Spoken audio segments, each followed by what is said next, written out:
A whole year passed since the start of a massive 12-month attack from the Israeli occupation that has devastated the Gaza Strip and resulted in a humanitarian crisis. This report has more details. The Israeli occupation army has chosen the anniversary of the October 7 incursion to implement its most radically genocidal plan, the General's Plan. In recent days, speculation has grown over whether the Israeli military has begun to implement the notorious General's Plan, a plan of starvation and extermination aimed at Gaza, as proposed by the retired Israeli Major Yora Island.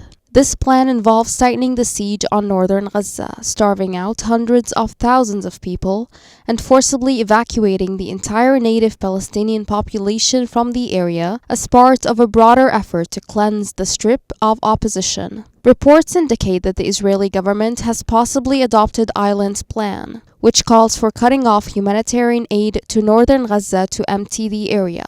It also involves cutting off electricity, water, and telecommunications, classifying these areas as official war zones, and deeming anyone still there active militants. The Israeli army has announced that ground operations have already begun in parts of northern Gaza, targeting what it described as key Hamas infrastructure in tandem with intense aerial bombardments. There are still hundreds of thousands of people in the north, most of whom are women, children, elderly, and disabled people. The Israeli army claims to have expanded humanitarian zones and evacuation routes in northern Gaza, but ground testimonies evince that natives are still trapped and surrounded with nowhere to flee as part of the occupation's design.